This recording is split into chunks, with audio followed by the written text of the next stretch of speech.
2022 March 31-നാണ് മമ്മദിനെ Balussery police arrest ചെയ്യുന്നത്. തൊട്ടടുത്ത വീട്ടിലെ ഒരു കുട്ടിയോട് ക്രൂരത കാണിച്ചു എന്നു പറഞ്ഞുള്ള പരാതിയിലാണ് അറസ്റ്റ് ചെയ്തത്.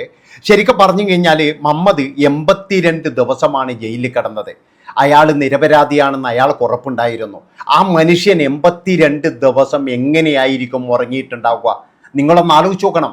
അതായത് മമ്മദ് എന്ന് പറയുന്ന മനുഷ്യൻ്റെ ജീവിതം മാത്രമല്ല അവിടെ തകർന്നത്.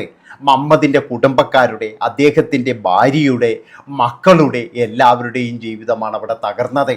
അതായത് ഒരു തരത്തിലും അംഗീകരിക്കാൻ നമുക്ക് കഴിയില്ല. പല തരത്തിലെന്ന് പറഞ്ഞു കഴിഞ്ഞാൽ ഇതുപോലെയുള്ള കേസുകൾ കൂടിക്കൂടി വരികയാണ്. ഇവിടെ ഇപ്പോഴേ അമ്മൂമ്മ എന്തോ എഴുതി കൊടുത്തു, അതും അവിടെയുള്ള ഏതോ അവരുടെ ബന്ധുവായ ഒരു പോലീസുകാരി പിന്നെ കുഞ്ഞു വന്നിട്ട് പിന്നീട് അവിടെ കിടന്നിട്ട് സൈൻ ചെയ്തു. അല്ലാതെ അതിൻ്റെ അകത്ത് ശാസ്ത്രീയമായിട്ടുള്ള തെളിവുകളൊന്നുമില്ല. പിന്നെന്ന് പറഞ്ഞു കഴിഞ്ഞാൽ ഫോറൻസിക് ഡിപ്പാർട്ട്മെന്റിന്റെ തെളിവുകളൊന്നും കിട്ടിയിട്ടില്ല. എന്തിനധികം പറയുന്നു, ഈ ക്രൂരത കാണിച്ചിട്ടില്ല എന്നാണ് ഇപ്പോഴും പറയുന്നത്. 82 ദിവസം ജയിലിൽ കിടന്ന് ആ മനുഷ്യൻ ഇന്ന് നിരപരാധിയാണെന്ന് കോടതി പ്രഖ്യാപിച്ചപ്പോഴേ അയാളുടെ എല്ലാം തകർന്നുപോയിനി. അതായത് 2022 മുതൽ ഇങ്ങോട്ട് അയാൾ സ്വന്തം വീട്ടിൽ പോയിട്ടില്ല. പല സംസ്ഥാനങ്ങളിലും പോയിട്ട്, ആളറിയാത്ത സ്ഥലങ്ങളിൽ പോയിട്ട്, അതായത് എവിടെയെങ്കിലും ഒരു സൂചന ലഭിച്ചു കഴിഞ്ഞാൽ ആ മനുഷ്യനെ കല്ലെറിയും. നമ്മളായാലും എറിയില്ലേ? അതായത് നമ്മളായി കഴിഞ്ഞാലും അങ്ങനെയുള്ളൊരു മനുഷ്യനെ അടുപ്പിക്കുമോ? അതാണ് നിങ്ങൾ മനസ്സിലാക്കേണ്ടത്. ആ ഒരു മനുഷ്യൻ എന്ന് പറഞ്ഞു കഴിഞ്ഞാൽ ബന്ധുക്കൾ അടുപ്പിച്ചില്ല, വീട്ടുകാർ അടുപ്പിച്ചില്ല. കടത്തിണ്ണകളിലും അതുപോലെ തന്നെ എന്ന് പറഞ്ഞാൽ കിട്ടുന്ന ജോലികൾ ചെയ്ത് താൻ അറിയാത്ത പല സ്ഥലങ്ങളിലും പോയിട്ട് ഈ മനുഷ്യൻ അതായത് ഭിക്ഷ യാചിച്ചിട്ട് വരെയാണ് ജീവിച്ചത്. ജനങ്ങളെല്ലാവരും ഒരു പുഴുത്ത പട്ടിയെ പോലെയാണ് ഇയാളെ കണ്ടത്. കൂട്ടുകാരെല്ലാവരും ആട്ടിയോടിച്ചു. ഒരു ബന്ധുവീടുകളിലും ഇയാളെ അടുപ്പിച്ചില്ല. അതുമാത്രവുമല്ല, ഒരു ജോലിയും കൊടുത്തില്ല. ആൾക്കാർ ആരും ഇയാളോട് മിണ്ടാൻ വരാറില്ല. സ്വന്തം കൂട്ടുകാരോ മക്കളോ അല്ലെങ്കിൽ ബന്ധുക്കളോ ഒരാൾ പോലും, എല്ലാവരും അതായത് ഇയാളെ പുഴുത്ത പട്ടിയെ പോലെ ആട്ടിയോടിക്കുകയാണ് ചെയ്തത്. ഒരു മനുഷ്യൻ, അതായത് ഇത് ആരുടെ പ്ലാനിങ് ആയിരുന്നു? അതാണ് എനിക്ക് ചോദിക്കാനുള്ളത്. അതായത് ഈ കുഞ്ഞിനോട് ഇതുപോലെയുള്ള ക്രൂരത കാണിച്ചു എന്നുള്ളത് ആരുടെ പ്ലാനിങ് ആയിരുന്നു? അതാണ് എനിക്കറിയേണ്ടത്. അതറിയാനുള്ള ആ അവകാശം നമുക്ക് എല്ലാവർക്കും ഉണ്ട്. എത്രയെത്ര കേസുകളാണ്. അതുകൊണ്ടാണ് ഞാൻ പറയുന്നത്, ഇതിന് കാരണക്കാരായ ആൾക്കാരുടെയൊക്കെ സ്വത്തുക്കൾ മുഴുവൻ കണ്ടു കെട്ടിയതിന് ശേഷം എന്ന് പറഞ്ഞു കഴിഞ്ഞാൽ കോടികൾ ഈ മനുഷ്യന് കൊടുക്കണം. അതായത് ഇനിയുള്ള കാലത്തെങ്കിലും ഈ മനുഷ്യൻ എന്ന് പറഞ്ഞാൽ അന്തസ്സായിട്ട് ജീവിക്കണം. ഈ 4 വർഷം കൊണ്ട് അയാൾ അനുഭവിച്ചത് മുഴുവൻ എന്ന് പറഞ്ഞാൽ അയാൾക്ക് തിരിച്ചു കൊടുക്കാൻ നമുക്ക് കഴിയില്ല. 4 വർഷമായിട്ട് ഇയാൾ അനുഭവിച്ചതൊന്നും എന്ന് പറഞ്ഞു കഴിഞ്ഞാൽ നമുക്കൊന്നും ചെയ്യാൻ കഴിയില്ല. പക്ഷേ ഇയാൾക്ക് എന്തെങ്കിലും ജീവിതത്തിൽ ഒരു സുഖമുണ്ടാക്കി കൊടുക്കണം. അതിനു വേണ്ടിയിട്ട് ഇവരുടെ എല്ലാ സ്വത്തുക്കൾ കണ്ടുകെട്ടി കോടികൾ ഇയാൾക്ക് കൊടുക്കണം എന്നാണ് എനിക്ക് പറയാനുള്ളത്. അതായത് ഇനിയൊരു മമ്മദ് ഉണ്ടാകാൻ പാടില്ല. എത്രയെത്ര കേസുകളാണ് നമ്മൾ കേൾക്കുന്നത്. എന്തുകൊണ്ടാണ് ഇതുപോലെയുള്ള ഈ വ്യാജ പരാതികൾ വരുന്നത്? അതാണ് നോക്കേണ്ടത്. ആരോടെങ്കിലും ഒരു ദേഷ്യമുണ്ടെങ്കിൽ ആ നിമിഷം എന്ന് പറഞ്ഞു കഴിഞ്ഞാൽ വ്യാജ പരാതികൾ കൊടുക്കുകയാണ്. എത്രയെത്ര കുടുംബങ്ങളാണ് ഇതിൻ്റെ പേരിൽ തകർന്ന് തരിപ്പണമായി പോയിട്ടുള്ളത്. അതായത് ഈ എന്താ പറയേണ്ടത്, ഈ നുണകൾ ലോകം മുഴുവൻ സഞ്ചരിക്കുന്നതാണ്. സത്യം ഒന്ന് ചുറ്റിയുണ്ടെങ്കിൽ ലോകം മുഴുവൻ നുണകൾ സഞ്ചരിക്കും. അതുപോലെ തന്നെയാണ് ഇന്നലെ വരെ ഈ മനുഷ്യന് ഒരാൾക്ക് പോലും വിശ്വാസമില്ലായിരുന്നു. പക്ഷേ ഇന്ന് കോടതിയിൽ നിന്നും പറഞ്ഞപ്പോഴാണ് എല്ലാവർക്കും വിശ്വാസമായത്. അതായത് ഇത് കൃത്യമായിട്ടെന്ന് പറഞ്ഞു കഴിഞ്ഞാൽ ഒരു ട്രാപ്പ് തന്നെയായിരുന്നു എന്നുള്ളതിൽ യാതൊരു സംശയവുമില്ല. എന്തായിരിക്കാം ഇതിൻ്റെ പിന്നിൽ? അതുകൊണ്ടാണ് ഞാൻ പറയുന്നത്, ഇനിയൊരു മമ്മദ് ഉണ്ടാകാൻ പാടില്ല. ഇനിയൊരു മമ്മദ് ഉണ്ടാകാൻ പാടില്ല. ആ മമ്മദ് എന്ന് പറയുന്ന മനുഷ്യൻ ആ നാട്ടിൽ കിടന്ന് അനുഭവിച്ച കാര്യങ്ങൾ നമുക്കൊന്നും ചിന്തിക്കാൻ പോലും കഴിയാത്തതാണ്. അതായത് നിരപരാധിയാണെന്ന് അയാൾ അതായത് അയാൾക്ക് കൃത്യമായിട്ട് ബോധമുണ്ട്. പക്ഷേ അത് കോടതി പ്രഖ്യാപിക്കുമ്പോൾ അയാളുടെ മാനസിക അവസ്ഥ നിങ്ങളൊന്ന് ആലോചിക്കണം. ആ മനുഷ്യൻ ഇന്ന് അവിടെ കിടന്ന് പൊട്ടി കരയുകയാണ് ചെയ്യുന്നത്. അതുകൊണ്ടാണ് പറയുന്നത്, ഇതിൻ്റെ പിന്നിൽ പ്രവർത്തിച്ചവന്മാരൊക്കെ എന്ന് പറഞ്ഞു കഴിഞ്ഞാൽ സോഷ്യൽ മീഡിയയിൽ വലിച്ചിടണം. അതായത് ഇതിൻ്റെ പിന്നിൽ ആര് പ്രവർത്തിച്ചിട്ടുണ്ടെങ്കിലും അവറ്റകളെ എല്ലാം സോഷ്യൽ മീഡിയൻ്റെ ഉള്ളിൽ വലിച്ചിടണം.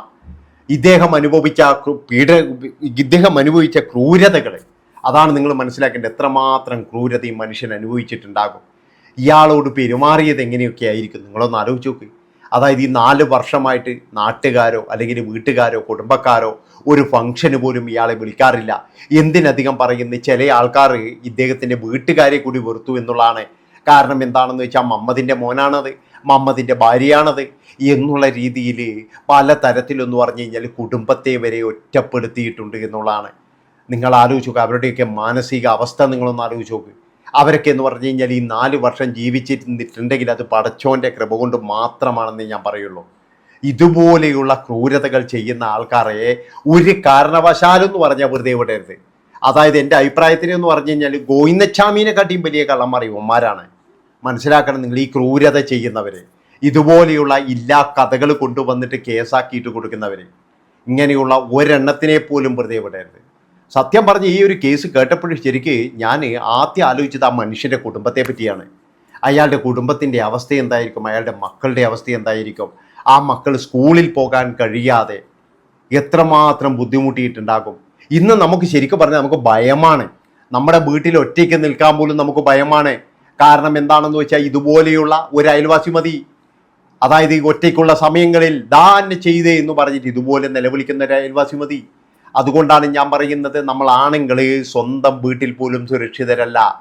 അതുകൊണ്ട് തന്നെ എന്ന് പറഞ്ഞാൽ ഒരു കാരണവശാലും വീട്ടിൽ ആളില്ലാതെ നിങ്ങൾ നിൽക്കരുത്. വീട്ടിൽ എവിടെയെങ്കിലും ഇറങ്ങിപ്പോയിക്കൊള്ളണം. പ്രത്യേകിച്ച് CCTVകൾ എവിടെയെങ്കിലും ഉണ്ടോ അതിൻ്റെ മുന്നിൽ പോയിരുന്നോളണം. അതേ ഉള്ളൂ രക്ഷ. അല്ലാതെ ഒരാൾ പോലും വിശ്വസിക്കത്തില്ല. ഇന്നത്തെ കാലം അങ്ങനെയാണ് കാലം കടന്നു പോകുന്നത്. അതുകൊണ്ടാണ് പറയുന്നത്, നമ്മുടെ സ്വന്തം കുടുംബത്തിന് പോലും ഈ ആണുങ്ങൾക്ക് രക്ഷയില്ല. കാരണം എന്താണെന്ന് വെച്ചാൽ ഏത് സമയത്താണ് ഇതുപോലെയുള്ള കേസുകൾ വരുവാന്ന് പറയാൻ പറ്റില്ല. ഏത് നിമിഷവും അത് ഏതിൻ്റെ പേരിലും വരാം. ചിലപ്പോഴെന്ന് പറഞ്ഞാൽ മുൻവൈരാഗ്യത്തോടു കൂടി വരാം, അല്ലെങ്കിൽ വേറെ ആർക്കെങ്കിലുമുള്ള വൈരാഗ്യം ഉണ്ടെങ്കിൽ തന്നെ എന്ന് പറഞ്ഞാൽ അയാൾ പ്രേരണയിൽ വരാം. അതുകൊണ്ടാണ് പറയുന്നത്, ഏതായാലും ബഹുമാനപ്പെട്ട കോടതിക്കും അന്വേഷണ ഉദ്യോഗസ്ഥന്മാർക്കും ഒരു വലിയൊരു താങ്ക്സ് പറയുകയാണ്. കാരണം എന്താണെന്ന് വെച്ചാൽ മുഹമ്മദ് എന്ന് പറയുന്ന ഒരു മനുഷ്യനെ അയാളുടെ നിരപരാധിത്വം തെളിയിക്കാൻ വേണ്ടിയിട്ട് അയാൾക്കതിന് കഴിഞ്ഞു. അങ്ങനെ തെളിയിക്കപ്പെടാൻ കഴിയാത്ത എത്ര ജന്മങ്ങളുണ്ടാകും. കാരണം എന്താണെന്ന് വെച്ച് കഴിഞ്ഞാൽ ഇങ്ങനെയുള്ള കേസുകളിലൊക്കെ പിടികൂടി കഴിഞ്ഞാൽ നല്ല രീതിയിൽ അടി തന്നെ കിട്ടുവാണെന്ന്. ജയിലിൽ പോയി കഴിഞ്ഞാൽ അവിടുന്ന് അടി കിട്ടും.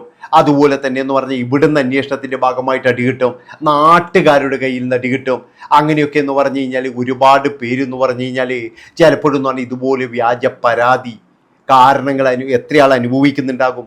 അതുകൊണ്ടാണ് ഞാൻ പറയുന്നത്, ഇങ്ങനെയുള്ള കേസുകൾ ഇനി ഉണ്ടാകാൻ പാടില്ല.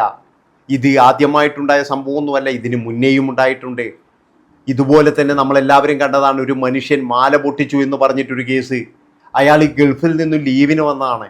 മാല പൊട്ടിച്ചു എന്ന് പറഞ്ഞ് അയാളെ 27 വർഷമാണ് അയാളുടെ ജീവിതം നശിപ്പിച്ചത് എന്നുള്ളതാണ്. അവസാനം അയാളല്ല എന്ന് തെളിഞ്ഞു. അപ്പോഴേക്കെന്ന് പറഞ്ഞാൽ അയാളുടെ ജീവിതം മുഴുവൻ എന്ന് പറഞ്ഞു കഴിഞ്ഞാൽ നശിച്ച് പണ്ടാരടങ്ങിപ്പോയിട്ടുണ്ടായിരുന്നു.